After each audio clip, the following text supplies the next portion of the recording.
Happy Monday, everybody. Thank you for tuning in to another episode of From the Hearts of Men radio show / podcast. We are in a new month, and as you know, I like to remind you why this platform exists. It is a virtual sequel of my last book, From the Heart of God to the Hearts of Men, where now men share from their hearts how God has inspired a life-changing decision, a transformation, or some spiritual aha moment. We have heard from some awesome men. This is what started in July. So July, August, September, October. So this is our 5th month. And I am super excited to continue with another special guest.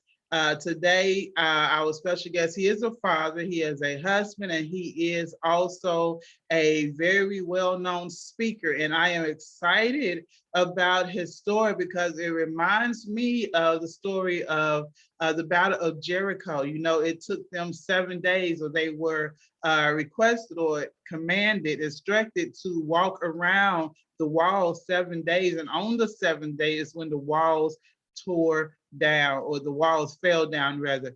And that comes to mind because if I remember correctly, it was the 7th surgery, and you'll hear more, he'll share more about his story, but it was the 7th surgery that brought victory for my special guest today, Mr. Arthur Mitchell. Mr. Arthur, thank you so much for being on the show for today. Please give us, I've already shared that you're a husband, father, and speaker, but please tell us a little bit more about who you are, where you're from, what you do. Yes, my name is Arthur Mitchell. I'm from Charlotte, North Carolina. I'm a special education consultant, youth motivational speaker, and after Saturday, I'll be an official TEDx speaker. Excited about that. Yes, man. A professional staff development coach for students and teachers. What I do, I help bridge the gap in education with special needs kids to help them understand who they are, how to make the adjustments, more importantly, they have lifestyle. And I tell the kids all the time that your disability doesn't affect your ability. Keep striving, you'll win the game. Awesome. And congratulations on that TEDx speaker opportunity. That's amazing. So we just gonna jump right into this, and I'm so excited. And I've read this in something, I think, on your website, and we hear a lot of people say how our pain, or how God uses our pain and turns it into a purpose. And a lot of times what we deal with personally is a setup, for lack of a better word, for what God is preparing us to actually walk into. You probably didn't know that you would be working with special needs kids at a certain point in time in your life until you went through some things yourself. And so that's what we want to kind of start with today, how you got to where you are today working with special needs kids and the programs that you do. So take us back to 6 years of age, or maybe a little bit before 6 years of age, when everything was going, I guess, as good as you could say for a kid, and you enjoy life, and then 6 years of age, you get this diagnosis. So just kind of take us back a little bit, and we'll kind of go from there. Yes, man. Yes, man. So definitely imagine that. I never forget at the age of 6, because before age of 6, everything was good. Like you said, everything was good. I had a good life, vision was good, but I never forget that one day in 1988, age of 6, I was getting ready for kindergarten. I was happy, had my fresh kicks on, my clothes was fresh. You know, I was a kindergartner, so I was ready to go to school, actually, doing daycare and pre-K, but being in the actual elementary school was exciting for me. So I never forget, I got in the car, went to the school. But when I walked into the kindergarten door, my life changed. When I got to the kindergarten door, my vision began to get blurry. And I stopped because I said I couldn't understand how from the house to the kindergarten door and me coming in, my vision got blurry. Wow. So as always, it was kind of straining me because I understand. I was good before I left, feeling good, feeling fresh. When I walked through that door, my life changed. My vision was blurry. So I ended up going to the back of the classroom because I didn't want no attention drawn on me. Everybody kindergarten, there was good things. So I went to the back of the classroom. I didn't want to call on me and ask some questions because I couldn't see the board. My vision was that blurry. Lo and behold, they called on Arthur. Mr. Mitchell, what did it say on the board? I told her I couldn't see it, man. I don't know what's going on. And of course, the kid chuckled, but no, that was just confused as I was. I didn't know what happened. I just came from home feeling good, fresh vision was good. And I walked to the door, my vision was blurring. So she ended up telling me I need to go to the eye doctor. Mm-hmm. So I said, okay, going to the eye doctor now. It's funny because at age of 6, we only been to the doctor to get our shots or for school and thing, but going to actually the eye doctor, have them dilate your eyes, put a thing in front of you, try to read the lines, and the big machine saying 1 or 2. It was kind of funny for me. So ended up getting it to find out that I was diagnosed with an eye disease called keratoconus. Right? What keratoconus is an eye disease, how your eyes oval, but mine like a football shape, pressing on my pupil, causing my vision to be blurry. So imagine the age of 6, you finding out you have a vision impaired disease, you just got to kindergarten, you're excited about school, and then boom, your vision is blurring. So it was so much going on in that present moment that I didn't know what was going on, but I realized, like I tell you now, I had to find out there was a champion in me at an early age. Had to realize that I had to put my gloves on early at an early age. Had to get my strength training at an early age. Had to fight at an early age because now I'm at the point where nobody knew about the disease. It's very rare because finding out later on the research that it's only 1 in 3,000 people had a disease. Wow. I was a lucky one. So now you're like, okay, you're 6 years old, elementary school. What you gonna do? So I end up getting to school, dealing with people asking me questions, why your eyes look the way it is. And the first solution was glasses. Okay. But so dealing with glasses was real thick. Back then they called them Coke bottle because they didn't have the transition. So it was a bit different for me. So the Coke bottle glasses, people say your glasses thick and this and that. It was just so much going on. But I knew it was something. I knew at the early age that I had to figure this thing out. My mom and dad didn't really know how to support. Nobody really understood what it was. They thought I was just knowing how to vision problem. It was something simple, but it wasn't. It was something very difficult to handle because it didn't get better, but it got worse. Mm-hmm. So after I went to elementary school, then went by elementary school, then middle school. Now we get a little older.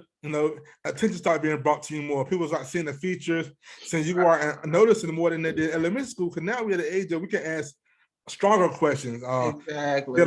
So people ask, the best when the bullying start happening. That's when the rejection start happening. People ask you, why your glasses so thick? Or why you so close to your phone? Why you so close to the board? What's going on? Why you can't play sports? I couldn't play football because my vision was so blurred. I couldn't even be able to see the field the way they're playing.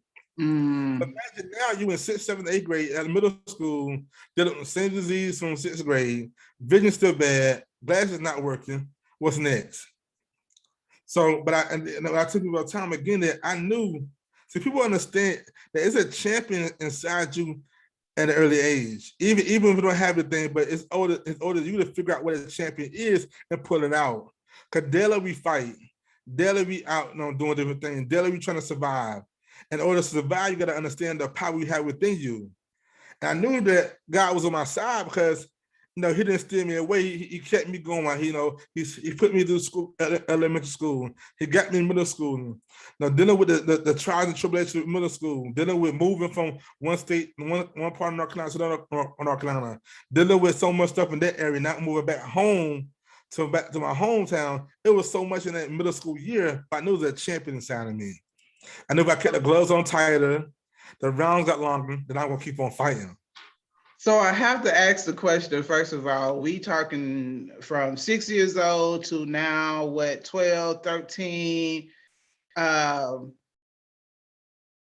How did you know? So I hear you saying you knew there was a champion in you. How did you know? What were you looking to? How did you know God existed? How did you know to trust in him? Like at that early age, what made you think, okay, I got to get through this? What made you push through instead of sulking and drowning in depression? What was your motivation to rise above this new diagnosis?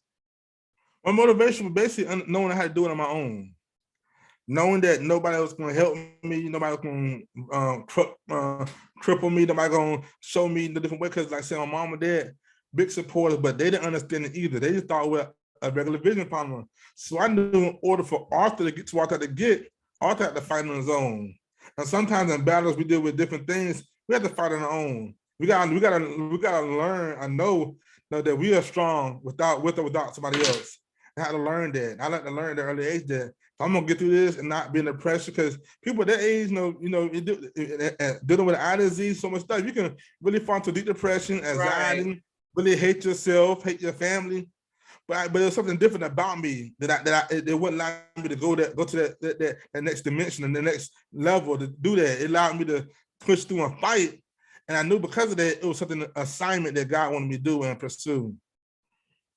Awesome, awesome. I love it. So let's tap into a little bit of the rejection and the bullying and the loneliness. So tell us what was that like for somebody else who might be going through the same thing? And a lot of times we don't talk about those particular issues because we don't want to look weak. We don't want to be vulnerable and put ourselves out there like that. But again, people are going through this every day. We have people dealing with these issues and they need to know, okay, I'm not the only one going through this. So just kind of give us some, tell us, what was that like for you? What did that look like? And how did you, again, continue to push past those people who were rejecting you or bullying you and all of that?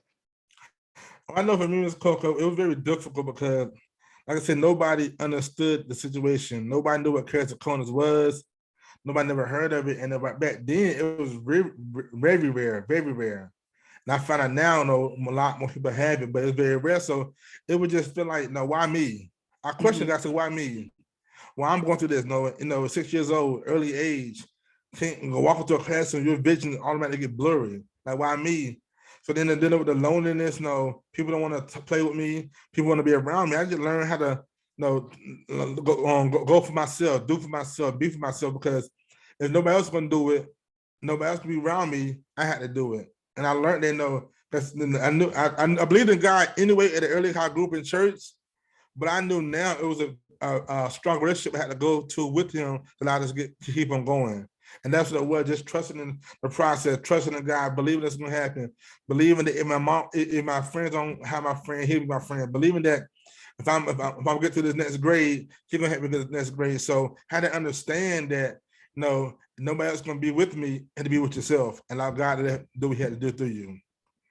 Okay, so we get through middle school. So how was it for high school for you?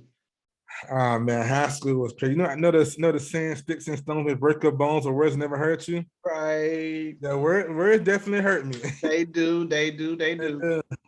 And I went through a point of life like, man, I got numb to it because, like I said again, nobody. It's funny, Miss Cook, because nobody never knew I had this disease until 3 years ago. I started talking about it and bringing it out. People like, oh man, I knew you had this. I thought, just couldn't see, your vision was bad. I didn't know what was going on. And so you apologize, but like I said, I couldn't explain it to nobody. For one, I really didn't understand it, so I did my own research. And two, I know they wouldn't know what it was. I did my rehearsal today for TED Talk. They still didn't know what keratoconus was, because it's very rare. So just understanding that high school, it became a more of people drawing more attention. People noticing you now. Oh, Arthur can't see. He blind, boy. So it got more stronger within the mental side. I like, man, I took it from elementary, middle school, but this right here is getting too much. I'm just tired. I can't take this no more. So what I did like any other kid that does, I begin to act out. Okay.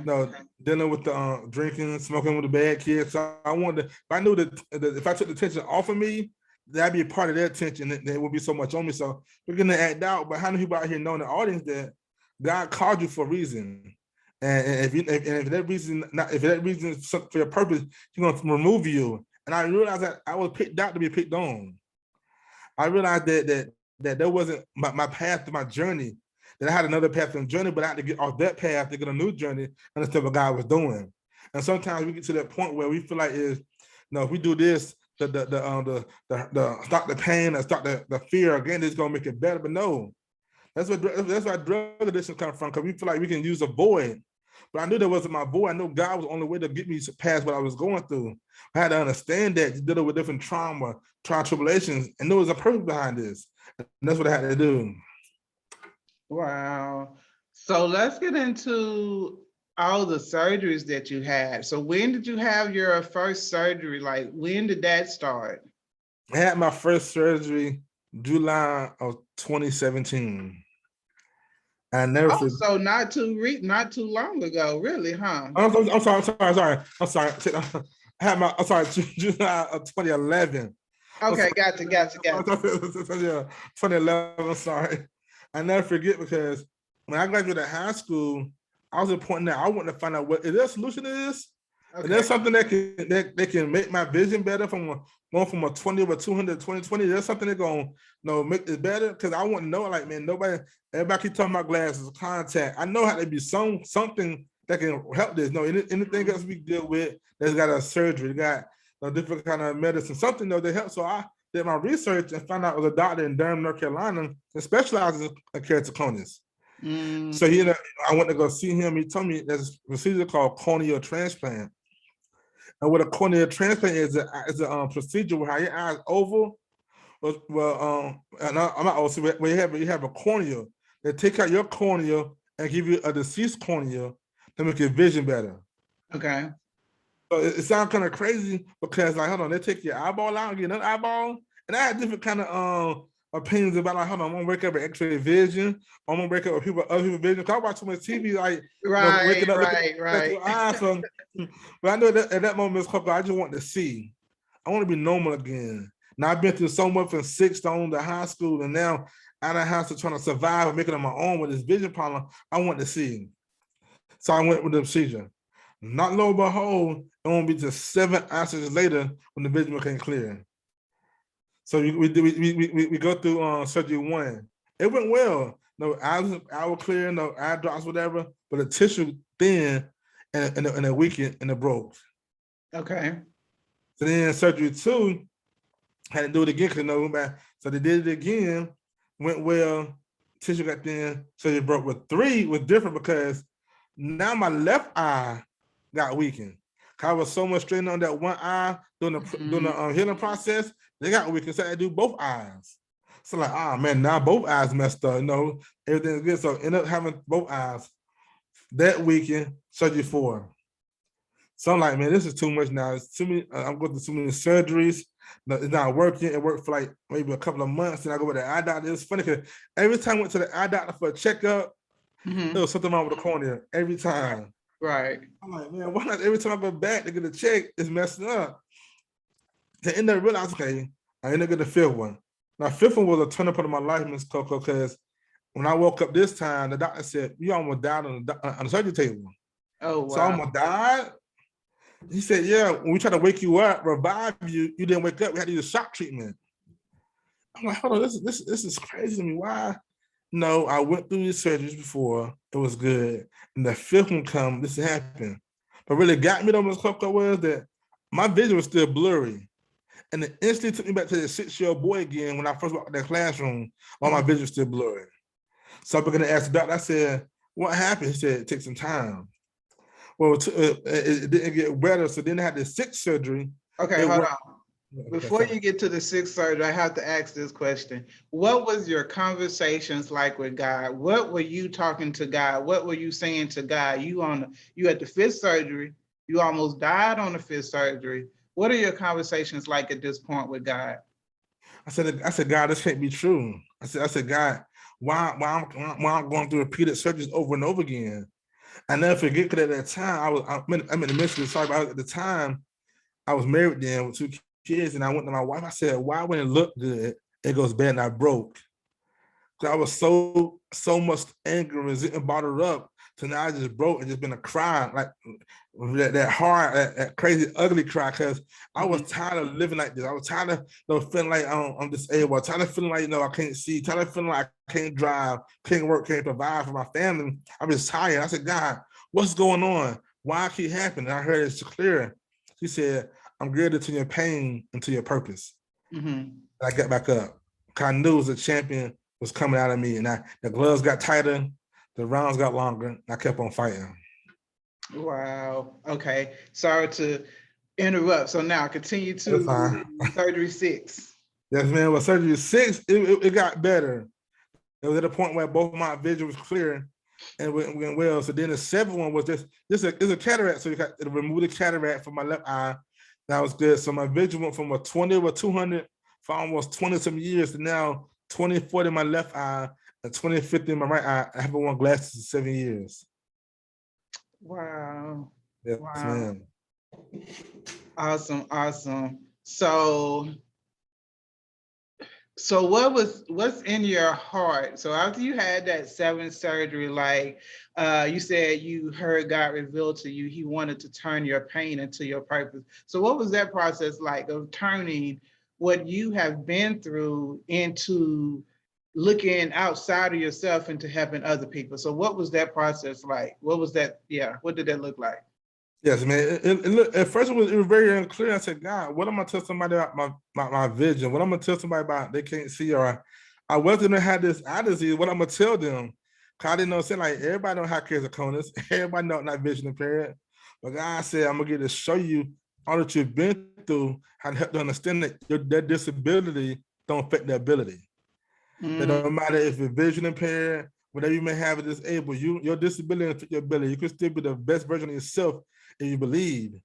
So I began to get into a community, a person development community to help put it out of me.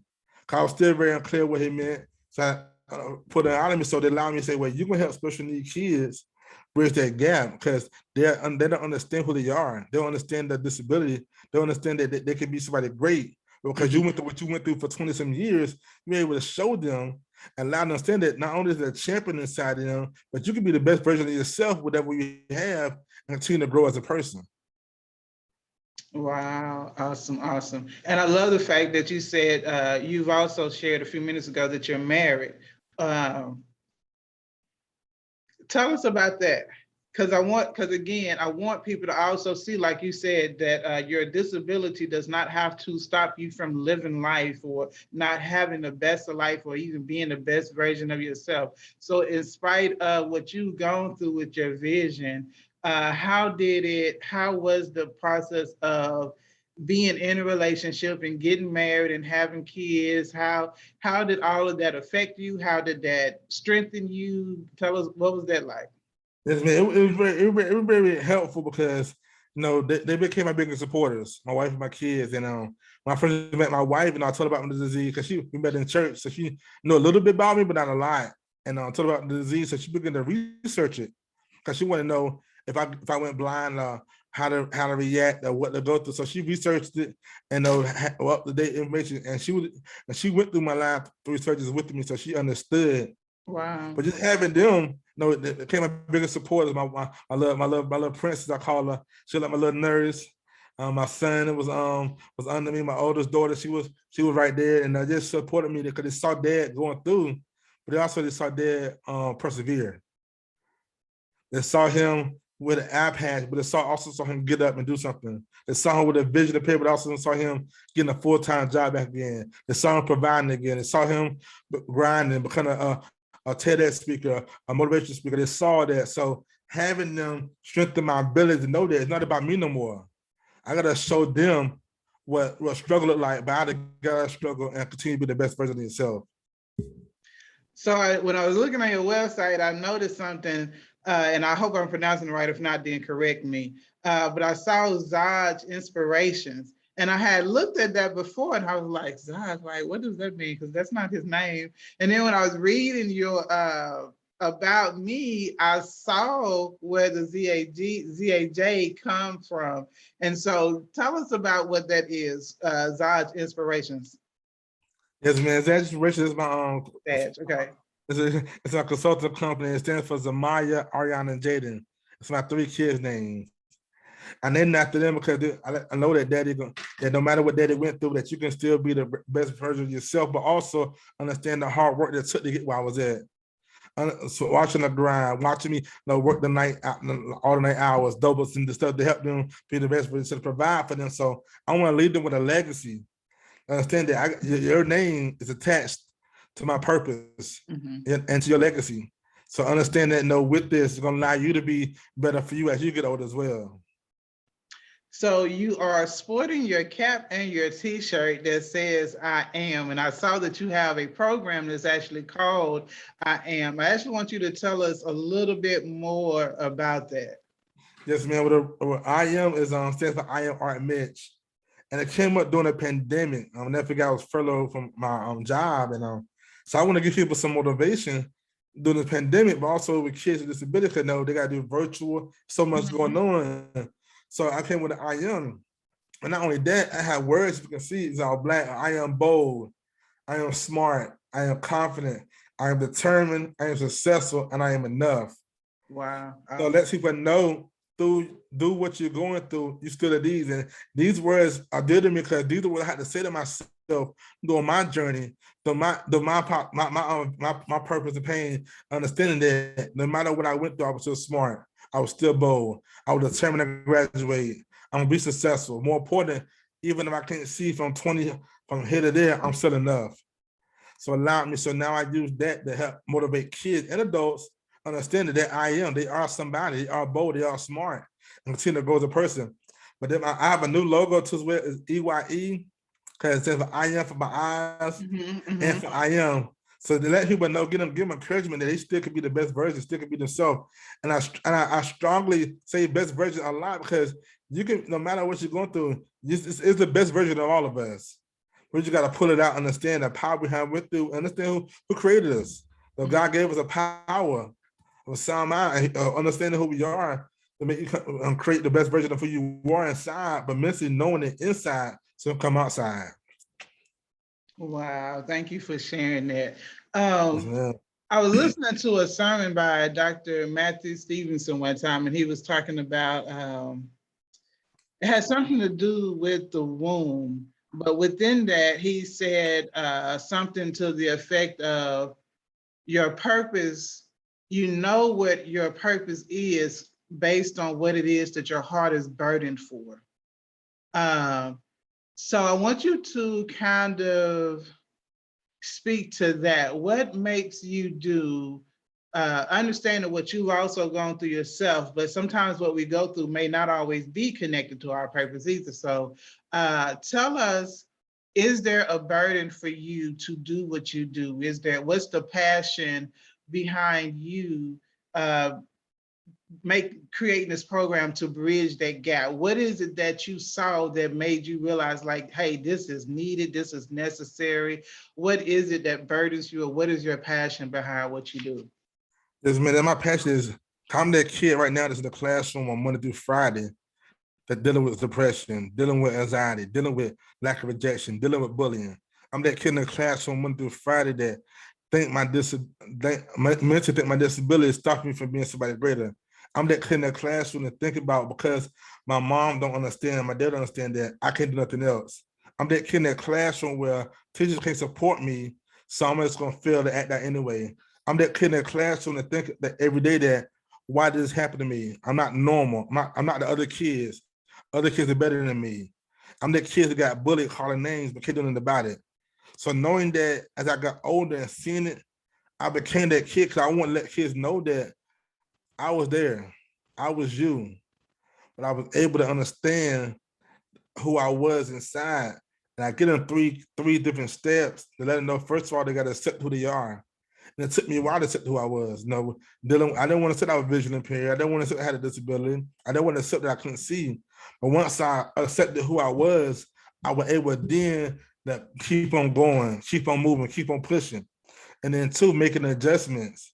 Kids with disability gotta make the adjustments. And some kids think making adjustments is different. No, it's not to hurt you, but make you better in the long run. And then three, continue to grow as a person. Don't let nothing stop you.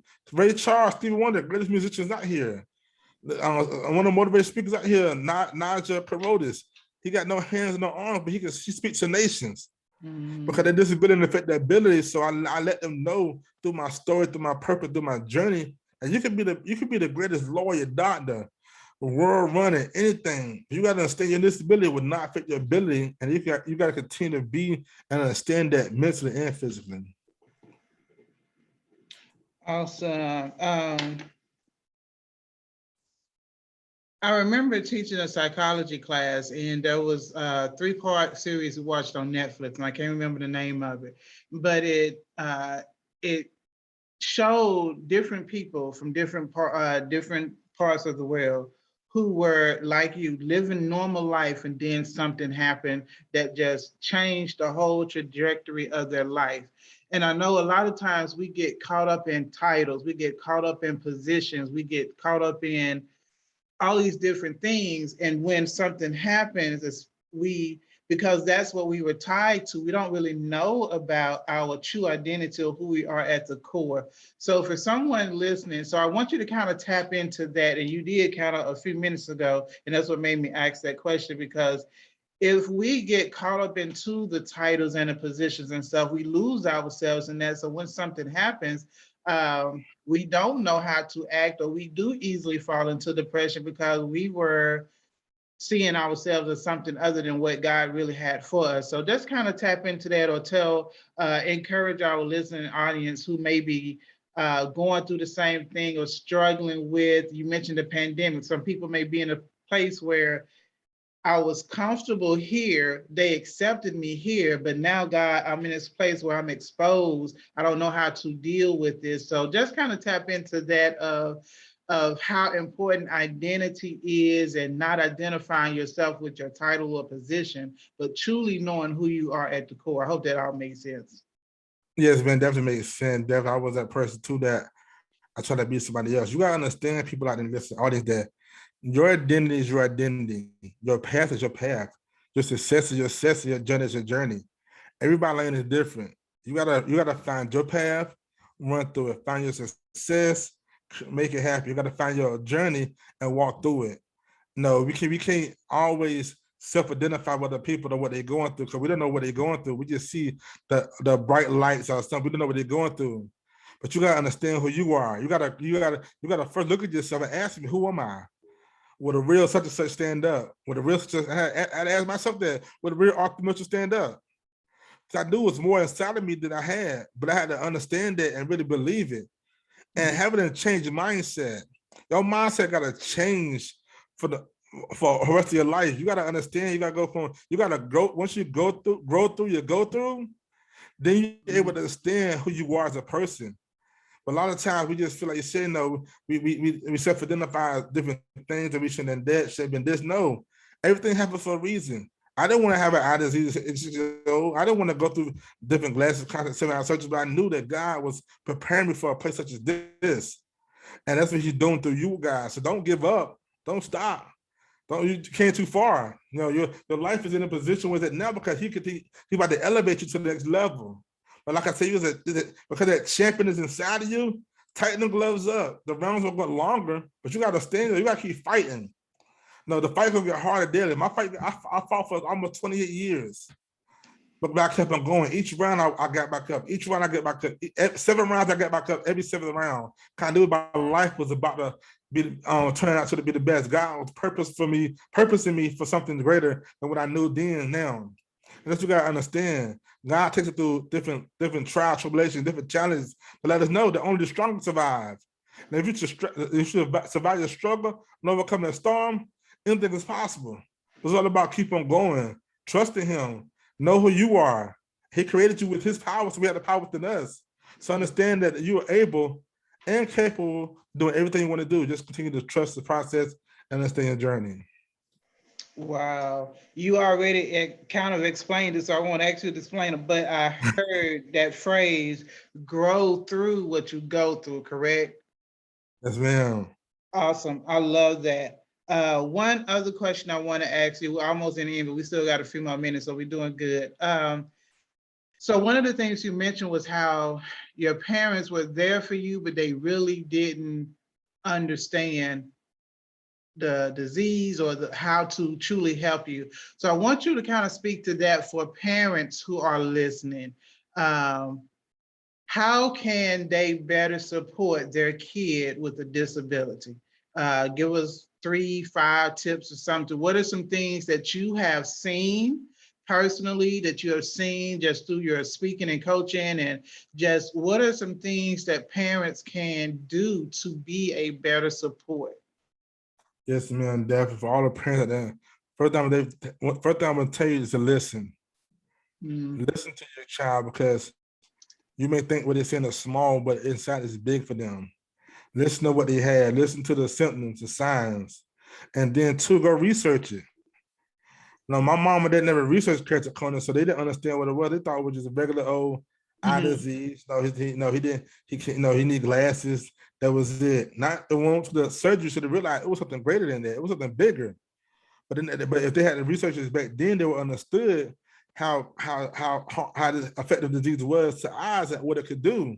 So definitely research your kids. Understand that if they're going through something, research it. Take time out and really research what they have, but then find out what you can do as a person to show the support. What you can do, give it a hug, love, taking them, do whatever, being there more, nurturing. All they want is to see that you're there, that you're concerned. All they want you to do is see that I care about what you're going through. I see what you're going through. I understand what you're going through, but I'm your biggest supporter. I love you. That's all kids need, because especially these kids, mind is another level, but they need to see that nurturement, that care. They need to see that you care for them and love them. So love them, understand who they are, and don't look at it as something just out the blue just happened. Boom, no, learn it. Get resources. Find out what's going on. Do what you have to do as a parent, whatever it may take, to let your kid be okay, because they're not gonna do it. When you send them off to school, they're not gonna do it. When you send them outside, they're not gonna do it. It's your job as a parent to really take heed of your kids, because we never know what they're going through. No, a lot of suicide happen because parents don't understand kids, but understand them, the nurturing. Don't take it lightly, because they need you. If I can go out there and tell a kid I love them, but if the mom or daddy tell them I love them, that's gonna blow their whole minds. So understand it's what you say and how you feel towards them that's gonna make them better out of school and in school, because they know that my mom and daddy love me, but also understand what I got when I'm going through. Wow, awesome. Thank you so much for that. So now that you are obviously a grown man, a family man, a husband, all of this, and you conquered so much, what are some things that you still find yourself having to deal with and having to watch so that you don't go back into those episodes of depression? Or so what are some things now as an adult that you do to keep your mind focused, to stay encouraged, and to stay positive about everything? I'll be honest with you, I see a therapist. Okay. I go see a therapist because there was so much bitterment and resentment and angerness that was built up inside of me that began to come out in my marriage. Towards my family, towards my kids, towards my people. So I had to go see a therapist, because a lot of times we don't understand. We feel like we can change our ways ourselves. Are we okay? We good? We men. I don't need nobody. I need help. No, men, if you're listening, we all, like my coach tell me all the time, we all need some help. Now I'm in the coaching community now. I got a marriage community. I got two men's community.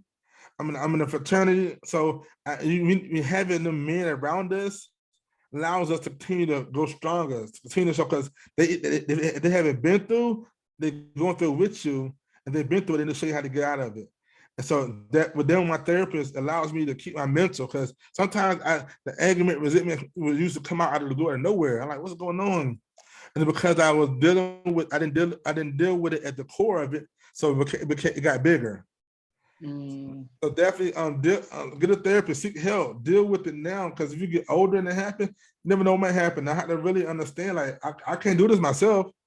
Now, even my wife couldn't do it for me. I had to do it for myself. So I got a therapist allowing me to keep my mental, keep me sane, so I can continue to show my son, my daughters know who I am inside, and not show the old me, but continue to be the new me and grow as a person.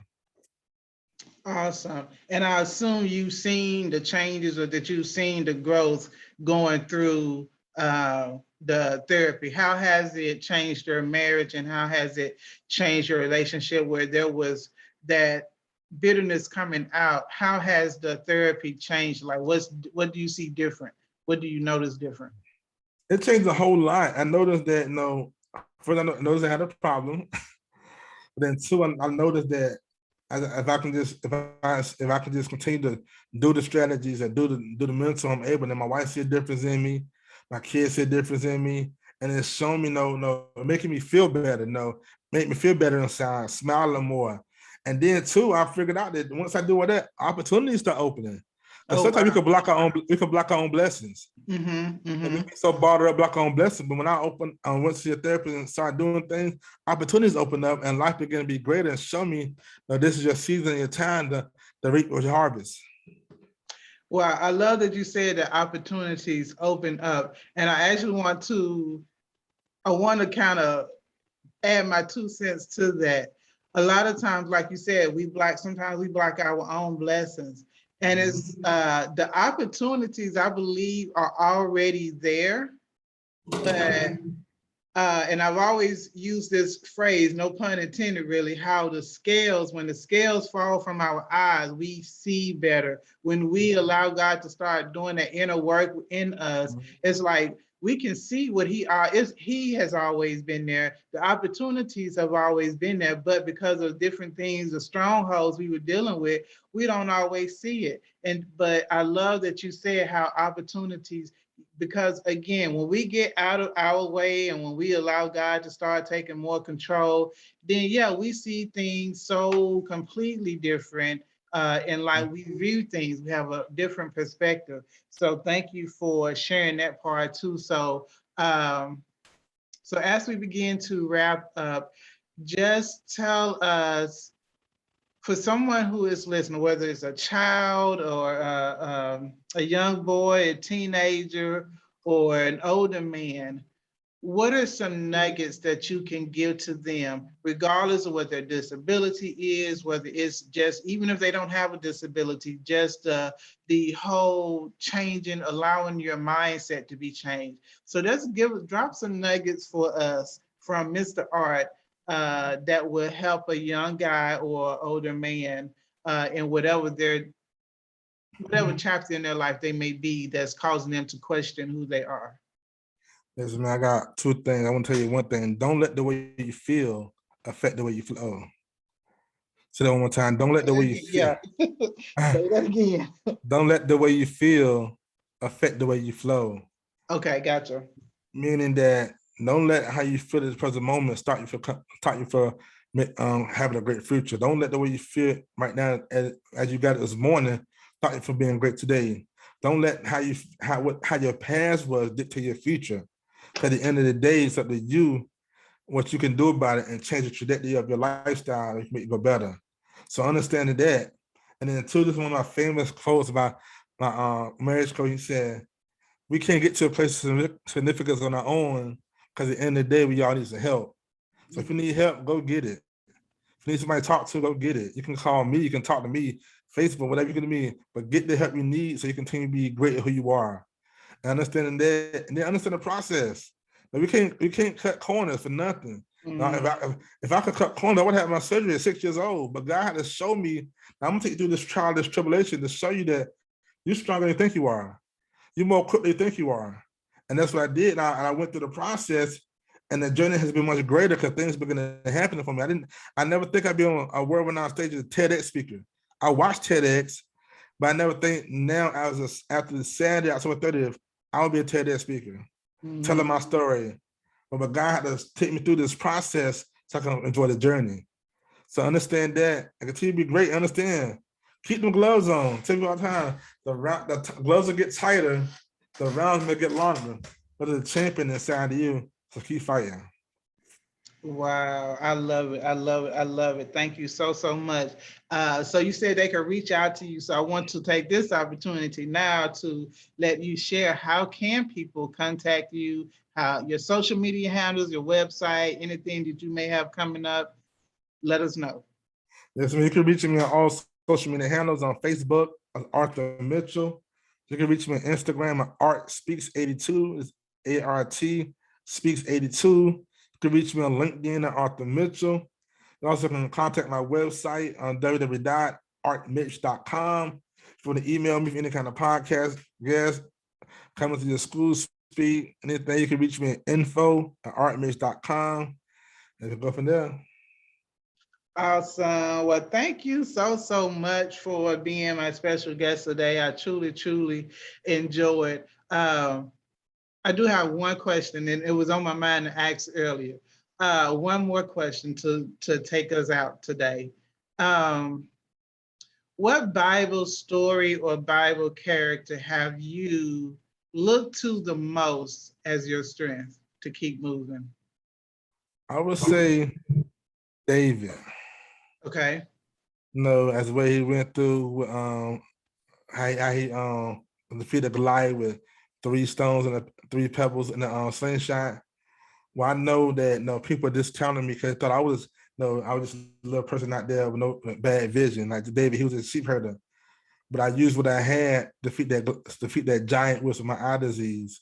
I'm able now to be strengthened in each area of my life and show me that trouble don't last always. I continue to grow as a person, that no matter what they think about me, how they feel about me back then, I knew there was a king inside of me and allowed me to keep on going. But I had to understand that I had the power within me to defeat that giant, and that was trauma, rejection, bullying, depression, anxiety, and I defeated them with the power of who I had in me, and God showed me how strong I was, allowing me to do that. So I think of myself as David all the time, because I think about him as sheep herder. They just discounted who he was, but he went out there and defeated that giant with 3 pebbles and a slingshot. That's what I see myself as. Awesome. Thank you so much for that. Y'all, thank y'all for tuning in to another show on today. I hope your heart has been blessed. I hope your spirit has been stirred. And parents, I hope that you have gleaned something for how to actually help your child and be a better support, because we know the road is not easy for the child or the parents having to go through these things. So again, I pray that something in your heart has been stirred. And as he said, please, you have a resource here. Reach out to him if you have questions. Reach out to him about any concerns you have. That's what he is here for. He has rose up above all that he has gone through so that he can be a light in your time of darkness. So with that being said, if you're also looking for a coach, if you're a man looking for a life coach to help you overcome different strongholds and overcome the feelings of defeat and frustration, I am your spiritual mindset coach, and I am here to also help you. With that being said, thank y'all for tuning in to another show. Be safe, stay safe, and remember to be a blessing to someone else. Love y'all. Take care.